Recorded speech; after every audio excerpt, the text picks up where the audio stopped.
I think fantasy in some ways, depending on the fantasy, obviously, Sure. but in some ways, I think it eases the telling of those things with some of those elements. Yeah.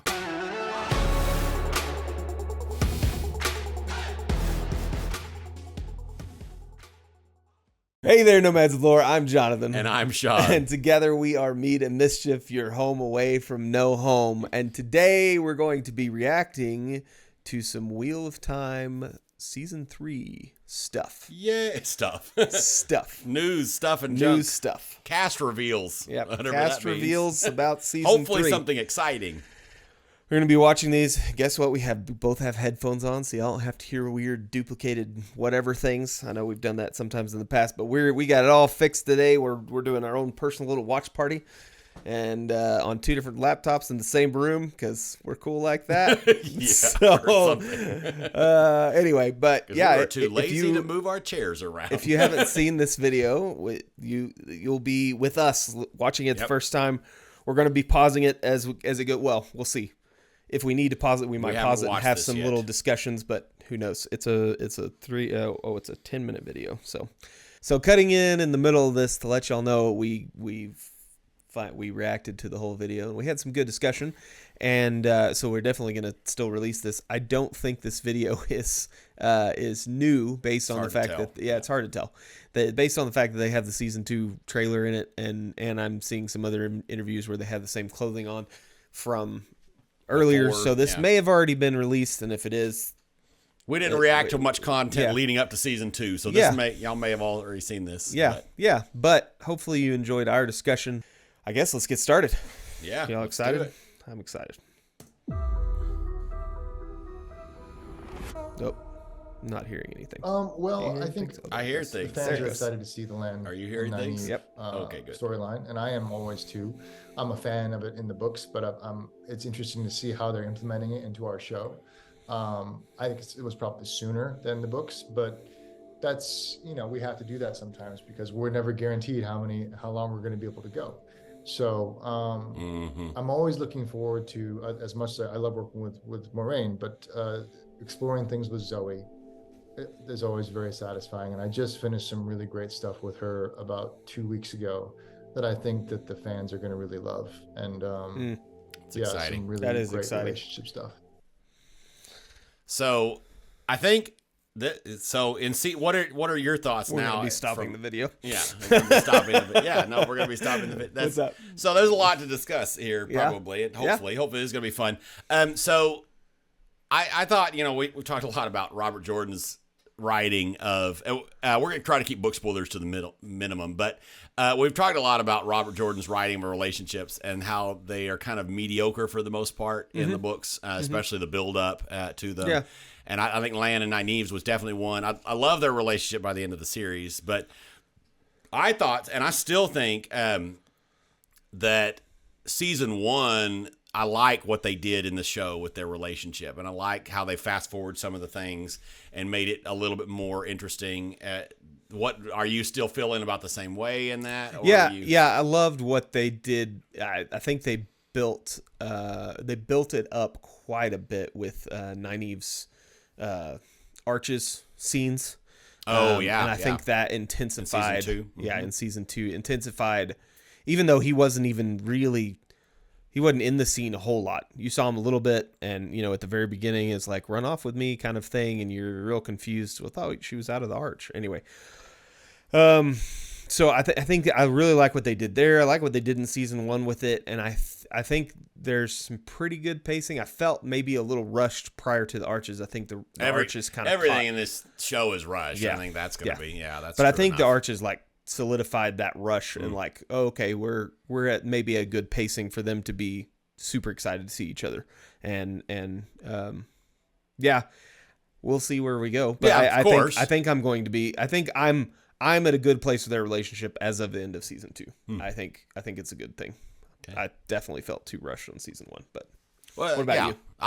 Same thing. I don't know about the same thing actually. I liked what they did in season 1. Season 2, it was non-existent. I didn't even think about the fact that the arches really shows that desire from Nynaeve of having that relationship, and so yeah, I think this could be a good thing in season 3. Hopefully so. Let's see what happens. I think the arc of the characters we can say as as you read the books, they're all growing up and they're all becoming adults and they're all going off into their separate journeys that that doesn't stop from where we leave off. And so I think that the arc of all the characters is incredibly challenging and I guess it's something to look forward to. Rand, in season 2, Rand is, front and central as much as Moraine is, and that doesn't stop. What fascinates you most about the fantasy genre? I wanted to do the Wheel of Time to escape reality on some level. I think I tethered myself to playing real life characters in the past few years. Prior to doing this, I played Marie Curie. I'd played a war correspondent called Marie Colvin, and I think the idea of escaping and playing somebody who was magically connected to the source of what powers the universe was incredibly interesting to me. But ultimately, yes, you've got all of those things, but it's still people talking. It's still people with connection to other people. Whether or not they have magical powers and are united by bonds that we don't have in our real life. I'm speaking about the bond between Moraine and her warder, which is, sealed with the one power and allows them to communicate wordlessly and understand exactly what the other one is feeling. Yes, we don't have that in our life, but it's still about loyalty, communication, love, but of a one step removed from our world, but yet relationships linked to it. So I think it's so I think that's true. I think that's one of the things that draws us all to all of us fantasy fans to the fantasy genre. Is and that's whether it's and specifically things like Wheel of Time and I would argue even more so in like Sanderson's writings and whatever is you see these real people, and it's, magic's there. There's magic. There's other worlds. There's other stuff. There's all kinds of, there's battles. I'm not about to go and fight with a sword, something. Pots. Yeah, exactly. But that's just, those pieces are just framework for real story. And it allows us to, because of magic systems and whatever else, and in some of these worlds, it makes an even better lens for people and the truth of how people are and people are people. I know I'm not hardly saying much, but like you can connect to people. I've this is kind of a different sidestep slightly, but like I've talked about how I've connected with Moana and whatever, even though she's a little Polynesian girl, whatever else, but some of those ideas of knowing who you are and knowing what's and what you were created to be and all of these things, and I think we see that in Wheel of Time. So it's interesting to hear. I love hearing from this cast. She's amazing actress, and so many of that's whatever the flaws in this show, I think acting is not one of them. Yeah, and it's just fun to hear these actors and actresses and such have the same feelings, whether they've read the books or whether they haven't read the books. It's hard to tell sometimes. So, like I think what's his face, Yosha, has definitely read the books now, and some of these other people have read the books and whatever else. So, but even if they haven't, being able to experience some of these same feelings that we have, it's more connecting. Cool. I think these interviews are very smart as far as a marketing strategy. Yeah, for sure. I think I figured out why he's doing the long hair thing, guys. It's his inner Moana coming out. It's my inner Moana. But no, I agree with you. I think that what you were saying earlier about the fantasy genre and the lens and all of that, something that it does for us also is like allows for, how a lot of stories, especially like kids stories, have like a life lesson built into them. Yeah. And in older stories, idea, like the author usually has something they're trying to get across throughout.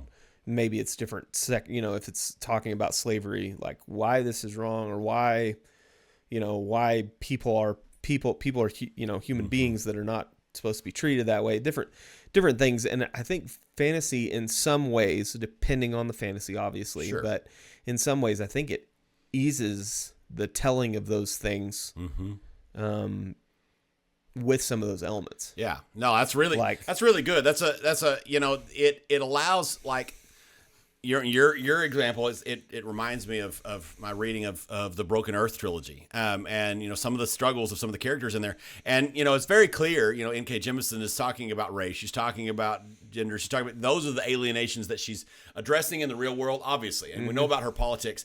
But I'm never going to be a black person. It's just never going to happen. Yeah.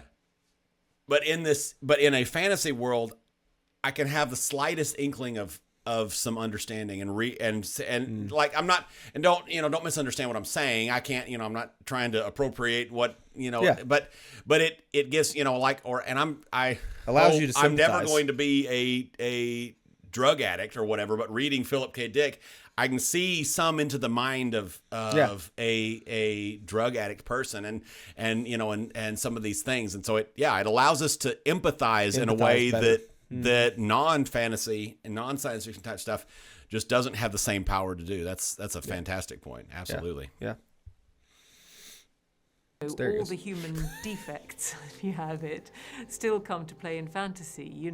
Pride, lust, greed, fear, jealousy, all of those things that make us human. They all play out in this world too. So it's not so far removed in the end. Acting in the fantasy genre you can't help but be drawn in honestly to her. a dream. Yeah. I mean, Is it the accent, though? Well, that's probably part of it. And, the stakes are always high. So really, as an actor, you are able to express so much. Even the stunts, some of the, physical activities of channeling or horse riding, which has been one of the highlights of this job, is being able to learn how to horse ride. All of those things are possible. And I've been... It's funny, listening to Moraine and Egwene back to back, the actresses for both. You can see the age difference. Oh yeah, and the maturity difference, and which is perfect for their characters. Like he almost sounds like it's almost an Egwene talking, who's young and who's excited about the horse riding and the things, whereas the gravitas and the depth of the Moraine, Rosamund Pike's, whatever else, I don't know. This kind of makes me laugh. Yeah, and it's fun. Well, that's good. Massive fan of fantasy my entire life, so to be a part of a series like this one is an absolute dream come true. I enjoy acting in the fantasy genre. I've done it quite a bit, actually. I think what's mostly required for an actor to delve into a world like this is just a big imagination, and it helps when we have really great writing and the attention to detail on the sets and the incredible crew that we have just only helps and adds to the magic of bringing something like this to life. So my audition, it's nice to see her smile. Just saying. Right. Which was kind of an absolute whirlwind experience, because I had 4 different scenes to film.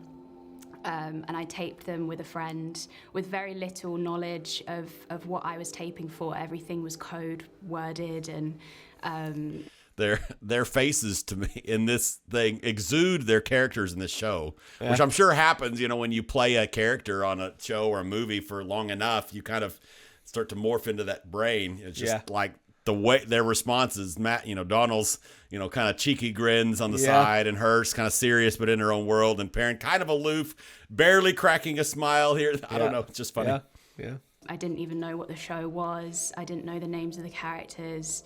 So it was a very difficult script to learn, because you were very aware that these weren't the words that were there. So they were quite hard to kind of find. So I really thought I'd done a really terrible job at the audition. Reminds me of Carrie Fisher and them talking about Star Wars. Later, I got a phone call to say that Rafe would like to meet me, and it was a really, really quick process from there. And it was it was interesting because it just felt kind of quite second nature and natural for me to when I played Elaine, to the point where I started to overthink it. I was like, should I be doing more?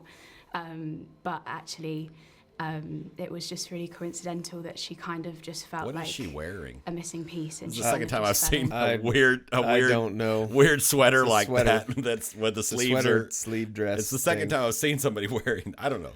That's just weird. It is weird. Anyway. Actually, it was just really coincidental that she kind of just felt like a missing piece, and she kind of just fell in. So it was an absolute whirlwind. My life really did change overnight, but I feel very lucky. Yeah, the audition process similarly for me was a bit of a whirlwind. Love the Irish accent. I was away from home when I got an invitation to do a tape for a project that wasn't called Wheel of Time. It was something mysterious and mythical, and I was in Morocco. I was in the desert, and so I was running around asking friends for a tripod, and we'll do it when the sun is out, and this thing and that thing, and it felt all this is of when it he was kind of taping his interview. Taping his audition tape. I wonder what he was doing in Morocco before that. And good luck to that. And but amazingly, I got a call to come back, and in a very strange, wonderful way. The place where I was standing when I got a phone call from my agent to say, I think you're going to go to Prague and meet the guys that are working on this project that is called The Wheel of Time. I was standing in a spot that we ended up filming in Morocco. That's kind of cool. That is really cool. A large part of my character's journey. That scene, that location pivots to. So there's a remarkable kind of cyclical magic to that almost a year to the day I was back in that same spot in Morocco filming the pivotal the pinnacle of my character's journey. So that's I think there's something kind of magic about that. That's really cool. Everyone has a choice.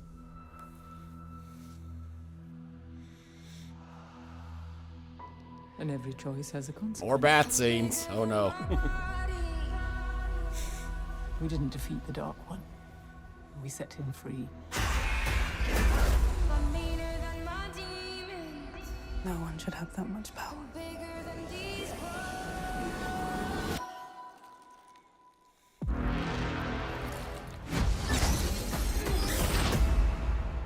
What are we reacting to? I feel like is this video older than we thought, and we're wasting our time right now? But now we're in separate corners of the world. Let's see. It says 2 days ago, but that doesn't mean that it's not older. Protecting Rand, guiding him, that is the only thing that matters. You can't control him. You know you have something inside you. Something that calls for blood. I want to know how to control it. The last battle's coming. I love that box. I do too. I don't love that he was able to just open it. Oh, I know. With the lightsaber? No, like Turok was able to open it. I got you. I still don't like the lightsaber either. Well, yeah. Why would that ever stay here? You have no conception of the power they wield. You can't do this by yourself.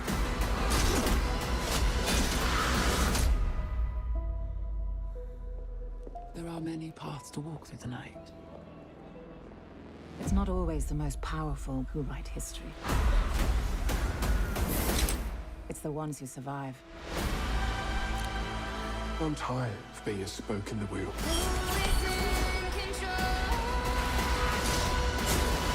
I feel like they did a ton in season 2 versus that's something we need to we don't need to have this conversation right now because we're not prepared for it, but we are going to do a season 3 season 2 1 and 2 season 1 and 2 look back and kind of talk about the differences and things. But I just by watching that trailer, I feel like from what I remember of season 1, I feel like they didn't do near. There's a lot slower progress because you have to get introduced to the characters and a lot of that stuff. But anyway, so as we're finishing up as we're talking about our last thoughts in this video, we wanted to remind you guys that we are rereading the Stormlight Archive, and we are going to be starting to release starting on November 20th.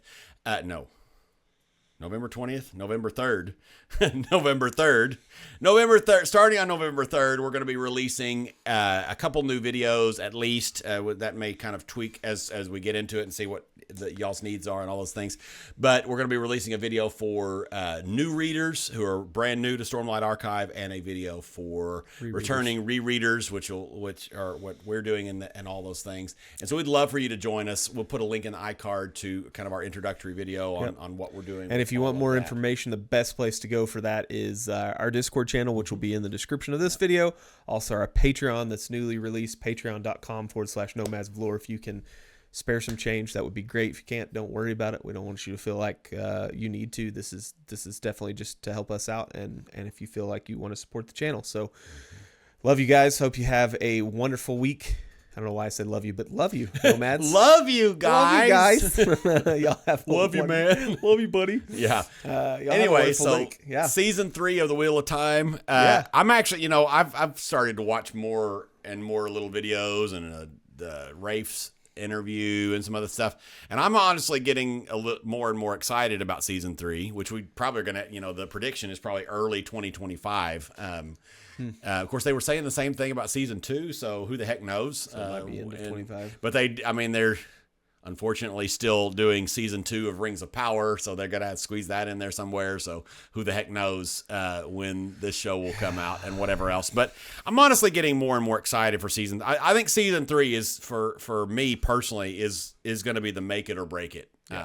Season for this show. I think there was season 2 had a lot of good stuff in it, a lot of good stuff, and a lot of good characters. Kind of really didn't stick the landing very well, and that which puts a bad taste in your mouth a little bit, right? But there was so much good in season 2, and then kind of looking and hearing people talk, hearing Rafe talk about Rand being important in season 3, and this being Rand's season, some of these other things.